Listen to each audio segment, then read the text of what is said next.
자, 반갑습니다. 한국사입니다. 오늘은 41강 지난번에 이전에 배웠던 재헌국회와 신생 이승만 정부, 새로운 대한민국 정부가 시행한 몇 가지 법안들을 만나볼게요. 이 두 가지의 법안이 매우 중요하기 때문에 잘 알아두시면 좋을 것 같습니다. 반민특위와 농지개혁입니다. 일단 반민특위는 당시에 그 재헌 국회의원들이 헌법을 제정할 때 그들이 당면 과제가 있습니다. 당면 과제는 무엇이냐? 즉 과거의 일제 강점기 시대에 일본에 붙어가지고 악질적으로 도와주었던 민족의 반역자놈들, 이 민족 반역자놈들을 어떻게 처리할 것인가? 재헌 국회의원도 그거를 잘 알고 있기 때문에 잠깐 앞으로 돌아가시면은 227페이지에 재헌헌법의 101조를 보시면은 국회는 1945년 8월 15일 이전에 악질적인 반민족 행위를 처벌하는 특별법을 제정할 수 있다.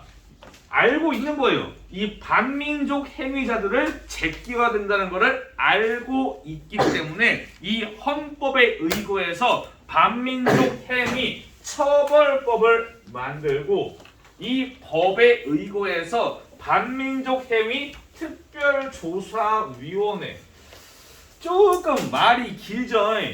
말이 길 때는 어느 정도 약자가 있을 수 있습니다. 반민족 행위 특별조사위원회의 약칭은 반민특위가 되겠습니다. 물론 우리는 주관식이 없어요. 니들한테 제가 반민족 행위 특별조사위원회를 쓰라 이런 거는 안 나옵니다. 근데 만약에 정말로 우리가 주관식이 있는 상황에서 요게 문제가 나왔다, 줄여 써도 맞습니다. 이거는 공식화된 약칭이에요. 당시 사람들이 너무 기니까 반민특위라고 줄여 부르기도 했습니다.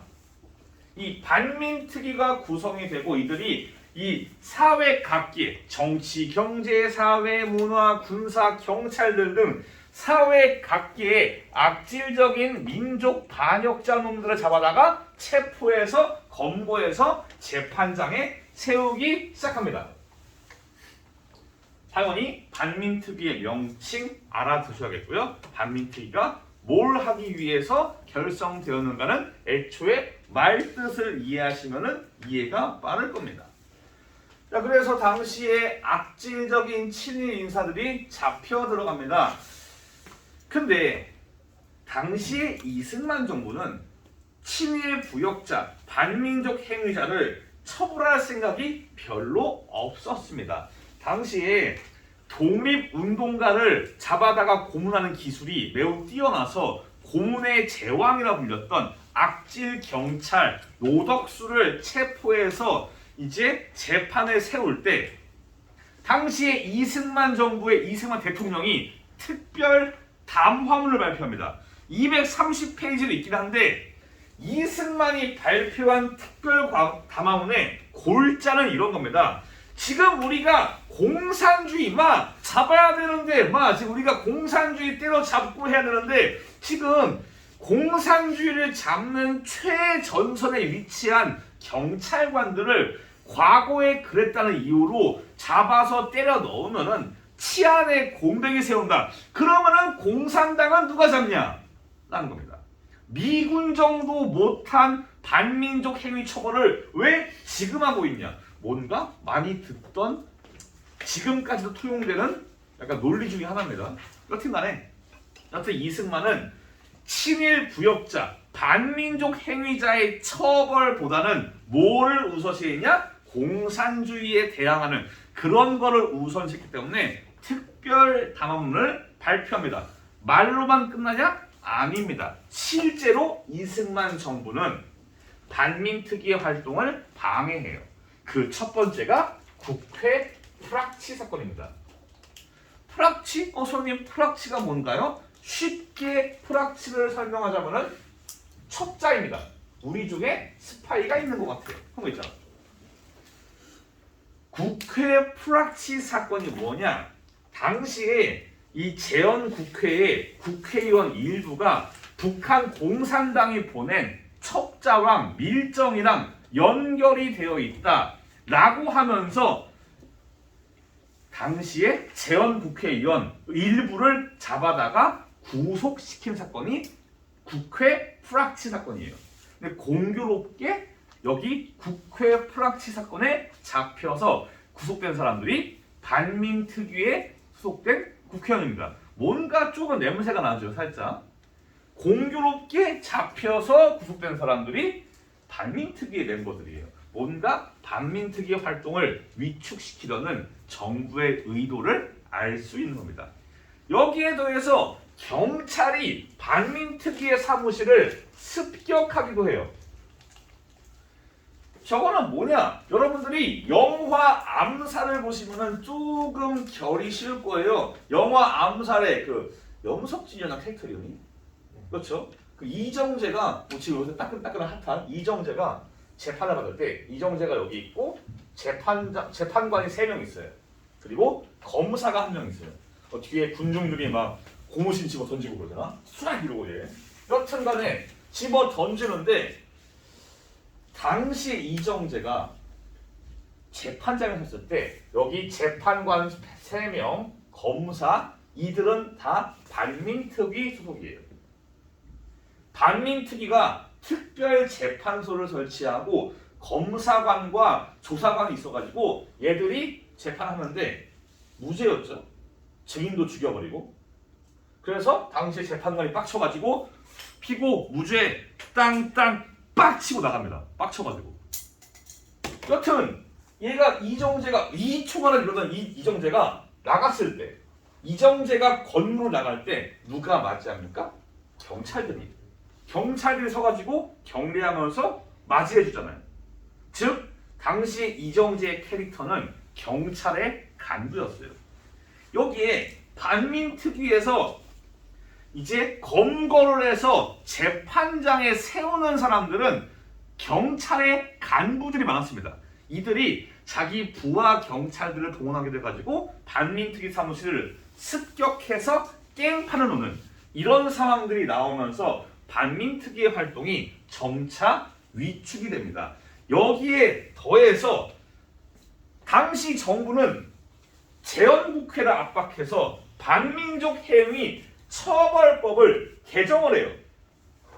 원래 이게 공소시효, 처벌의 시효라는 게 있어요. 예를 들어 제가 살인자인데 지금은 살인죄는 시효가 사라졌지만은 과거에는 이게 15년이 있었어요.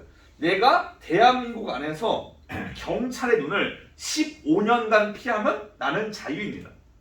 그게 있었어요. 이걸 공소시효라고 그러는데 당시에 이 반민족 행위자들에 대한 처벌 시효가 50년 6월까지였어요. 50년 6월까지 얘를 재판장에 세워서 처벌하면 됩니다. 요거를 49년 8월로 줄여버립니다. 반민특위가 49년 1월쯤부터 활동을 하는데 그때부터 상당히 짧은 시간이에요. 7개월 동안 특별 담화문이 요게 49년 1월이니까 거의 7개월 동안 모든 거를 해야 되는 그런 상황이에요.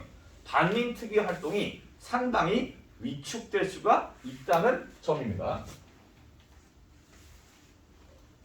그래서 결국 어떻게 되냐? 반민특위 활동은 사실상 실패나 마찬가지입니다. 거기 학습지에도 있고 230페이지로 있는데 왼쪽 아래에 반민특위의 실적이 있어요. 이 반민특위가 취급한 반민족 행위자는 총 688명입니다. 재판장에 세워서 이 판결이 나오거나 무죄든 뭐든 간에 재판장에 세운 사람은 688분의 41.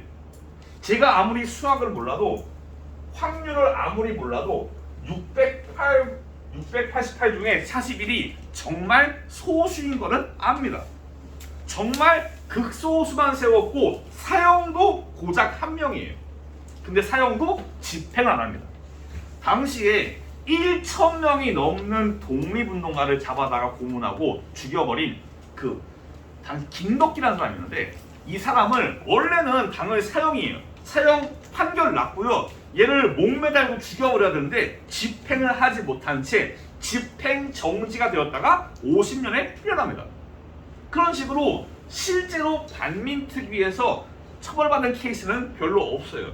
제가 수업을 준비하면서 당시의 재판 기록을 하나하나 봤는데 하나하나 주옥 같은 변명이에요. 괜히 230페이지 위에 맨 위에 주간서울 기사에 그들의 재판장에 대한 여러 가지 말들은 모두 궤변과 역설과 변명과 회유에 그치고 말 뿐이고 과거의 죄를 뉘우치는 자는 극소수다. 괜히 나온 게 아니에요. 당시의 재판 기록 보면은 피고인 당신은 몇 년 몇 월 며칠에 동아일보 기사에다가 징병제를 옹호하지 않았습니까? 라고 했을 때 저는 그런 기억이 없습니다. 기억이 나지 않습니다. 제가 그런 글을 썼던가요? 이런 식으로 하나같이 다 기억이 나지 않습니다. 저는 쓰지 않았습니다를 일관하고 있어요. 심지어 이런 사람도 있어요. 내가 지금 공산당을 때려잡고 애국을 하고 있는데 나를 재판장에 세우는 거는 니들이 빨갱이 아니냐. 이런 식으로 재판장에서 오히려 소리를 지르는 경우도 있습니다. 그 정도로 당시에 반민족 행위자들이 뻔뻔하게 그들의 행동을 변명했고 실제로 반민족 행위자들에서 자기의 죄를 뉘우친 케이스는 제가 방금 읽은 글 왼쪽에 영광굴비 3종 세트 중에서 맨 오른쪽 최린 이 사람만 유일하게 자기의 죄를 시인하고 뉘우쳤습니다.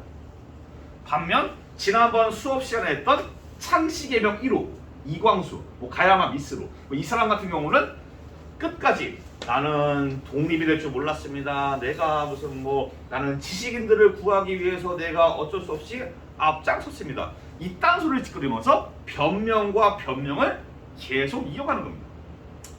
이들은 반민족 행위자들은 나중에 전쟁 이후에 이승만 정부 아래에서 반공을 부르짖으면서 그들의 부귀 영화를 이어갔고 이제 박정희 정권 때에도 마찬가지로 반공을 부르짖으면서 그들의 부귀 영화를 심지어 지금까지도 이어져 내려오고 있습니다.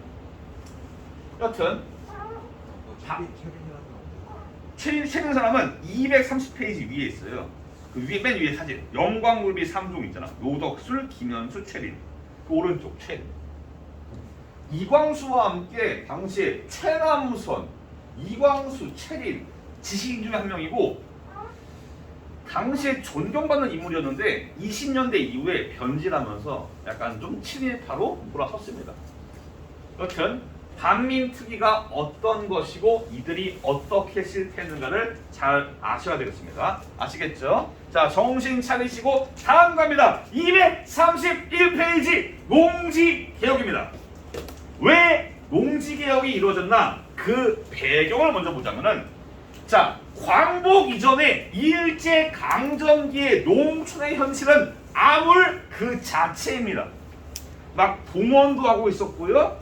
공출도 하고 있었고 심지어 60% 이상 당시 한반도의 전체 농경지의 60% 이상이 남의 땅을 빌어먹는 소작지예요. 자기 땅을 가진 사람이 많지가 않습니다. 농사를 짓는 사람들은 다 남의 땅을 빌어먹는 사람들이 많았어요. 해방이 되고 광복이 되자 당시에 남의 땅을 빌어먹던 농민들은 기대를 해요. 새로운 세상이 왔으니까 나도 농경을 하는 내가 내 땅을 가질 수 있지 않을까. 이거를 경자유전이라고 그래요. 어려운 말로. 네? 있어요. 네. 제가 언급하지 않았지만 실제로 있습니다. 경자유전은 뭐냐? 경작자. 농사를 하는 사람이 땅이 있어야 되지 않겠냐. 예를 들면 제가 교사예요. 교사인데 농경지가 있어. 이거는 안 된다는 거예요. 당시 사람들 기대는 농사 짓는 사람들이 땅을 가지고 있어야 되지 않겠냐라고 기대를 하는 건데 해방 이후에는 그런 기대감이 와르르 무너집니다. 당시에 미 군정이 한반도에 들어와가지고 과거 일본 사람들이 가지거나 총독부가 가진 재산들을 다 미군정이 가져갑니다. 이 재산들을 어려운 말로 귀속 재산이라고 해요.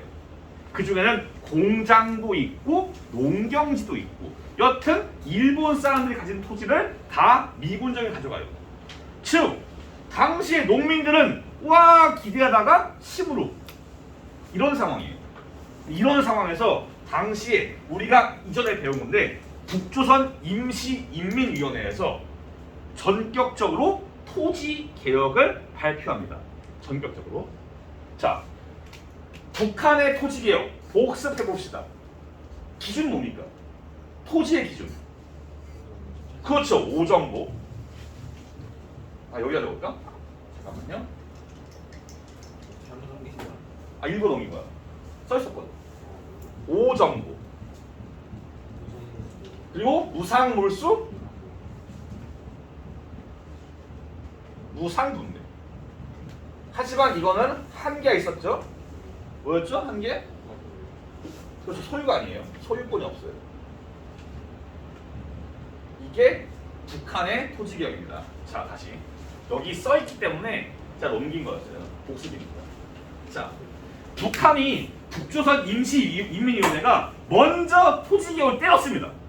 그러자 당시의 한반도의 분위기가 이상해집니다. 한계는 존재했지만 어찌되었던 농사지을 땅을 준다는 말에 농민들이 현혹돼요.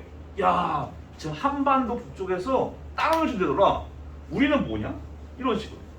당시에 미군정이 담당하는 지역의 농민들의 민심이 안 좋아져요. 불만이 여기까지 나와요. 우리는 뭔데 땅 안 주냐 이러면서 미군정은 이들을 달래주기 위해서 자기가 받았던 귀속 재산 중에서 일부 농지들을 농민한테 나눠주면서 급한 불은 일단 끕니다. 하지만 이거는 임시 방편이에요. 보다 본질적인 해결, 농민들의 불만을 잠재우기 위한 본질적인 해결이 필요한 것이고 그게 바로 농지개혁법입니다. 이해는 했죠? 왜 농지개혁법이 발생했고 왜 우리 대한민국이 농지개혁을 진행해야만 했는가? 예. 농지개혁은 1949년에 제정해서 50년에 실시합니다. 49년 6월달이고 50년 3월달입니다. 나중에 나와요. 어차피. 자, 여기에서 여러분들이 반드시 알아줘야 될 키포인트 바로 북한과 우리의 차이입니다. 대한민국은 어떤 기준이냐? 3정보. 3정보. 그리고 3정보 이상의 토지는 국가가 대가를 주고 삽니다. 유상 매입. 그리고 대가를 받고 팔아요. 유상 분배. 즉 3정보 유상 요게 포인트입니다. 북한과의 차이가 명백히 보이죠. 그래서 요게 키포인트입니다. 근데 당시에 이승만 정부가 돈이 많은 게 아니라서 현찰 박치기로 돈을 꽂아줄 수가 없어요. 지주들한테. 그런 상황에서 당시에 뭘 주냐? 돈을 주는 게 아니라 지가증권이라는 231페이지 왼쪽에 사진도 있는 지가증권이라는 쪼가리를 줍니다. 이 종이 쪼가리. 이 종이는 말 그대로 일종의 약속이에요. 마치 뭐 삼성전자 주식 1주 이런 것처럼 이 지가증권은 어느 정도의 가치를 가지고 있습니다. 나중에 국가에다가 내면은 현금을 바꿔줄게 라고 약속을 한 거예요. 지금은 못 주겠다. 나중에 줄게. 이런 식으로 지가증권을 지주들에게 판매를 하고 토지를 사오는 겁니다.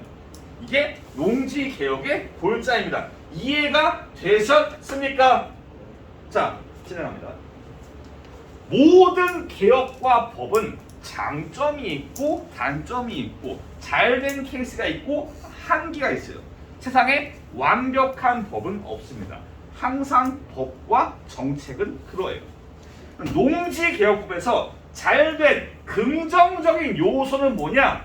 바로 조선시대부터 내려오던 지주와 소장농의 예속적인 관계, 소장농이 지주에 매여있는 그 관계가 드디어 사라집니다. 그리고 자영농이 증가를 해요.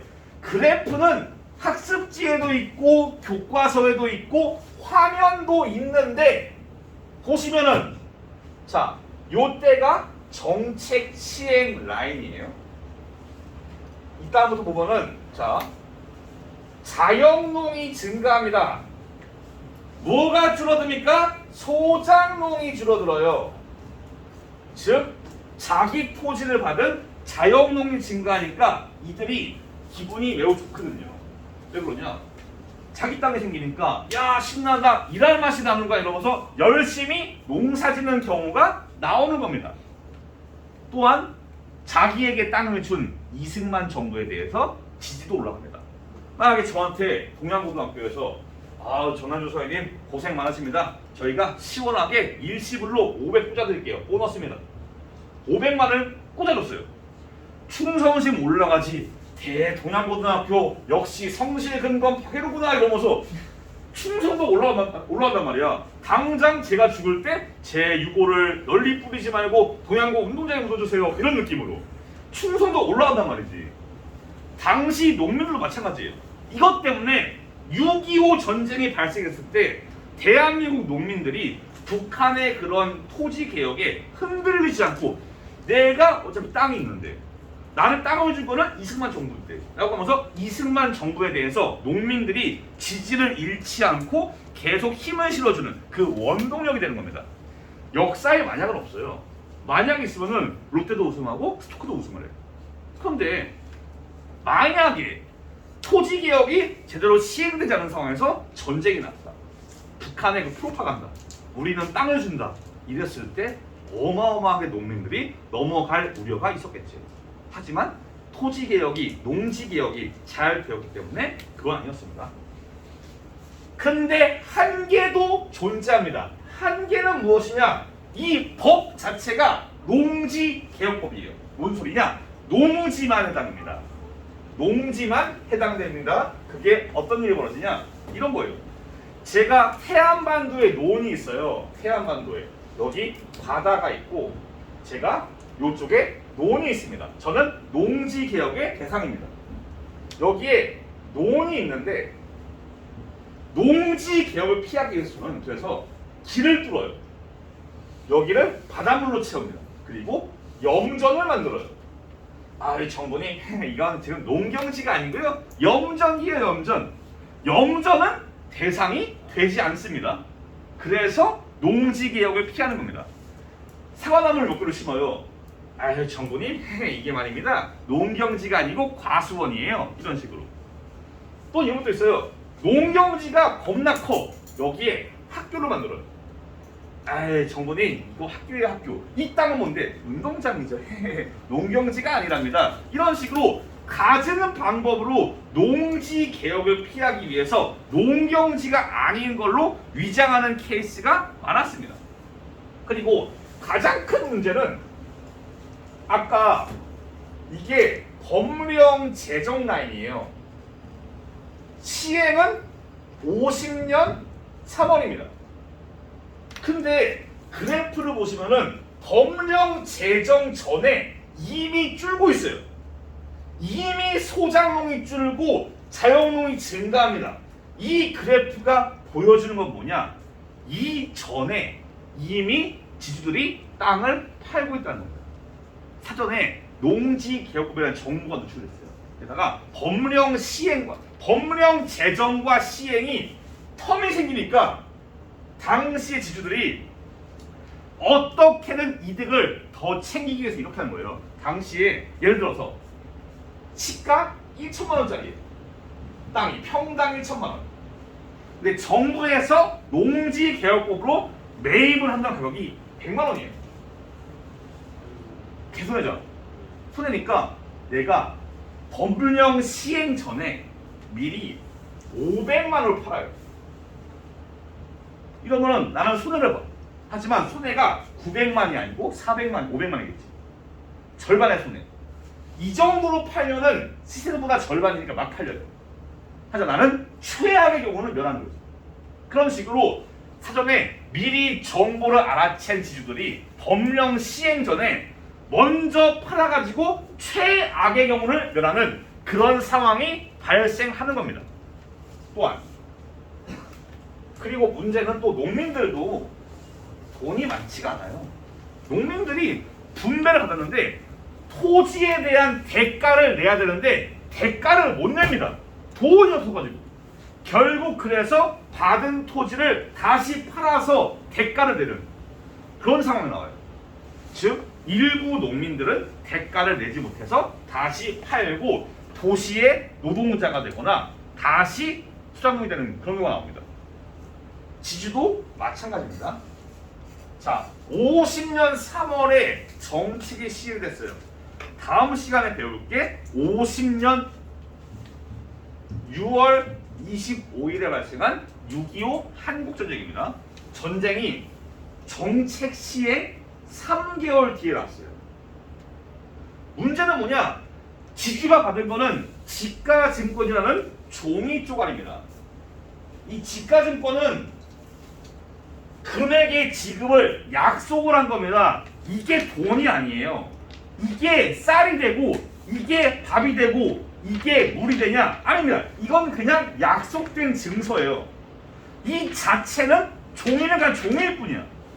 당시에 전쟁 나서 도망갔을 때 이거를 못 챙긴 사람들, 이걸 챙겼지만은 이거는 가가지고 저희 쌀 주세요 할 수가 없는 겁니다. 이거를 헐값에 팔아서 급한 대로 밥을 먹고 해야 되니까 그런 경우가 발생해요. 그래서 지주들도 일부 지주들은 지가증권을 전쟁 중에 제대로 현금화를 하지 못해서 몰락하는 경우도 나옵니다. 반면 이 헐값에 팔린 지가증권을 대규모로 매입해서 재벌의 단계로 올라가는 그런 사람들도 나오는 겁니다. 일부 지주들은 몰락을 했어요. 완전히. 하여튼 이게 농지개혁입니다. 중요하니까 오늘 배운 거 두 가지 파트, 반민특위랑 농지개혁 둘 다 되게 많이 중요합니다. 여러분들이 반드시 잘 아시면 되겠고요. 다음 시간은 이제 우리 민족의 동족상잔의 비극 1950년 6월 25일에 발생한 6.25 전쟁. 우리가 6.25 전쟁을 그렇게 자세히 배우지 않을 겁니다. 그래서 6.25 전쟁에 대해서 만나볼게요. 고생 많았습니다. 다음 시간에 뵐게요. 감사합니다.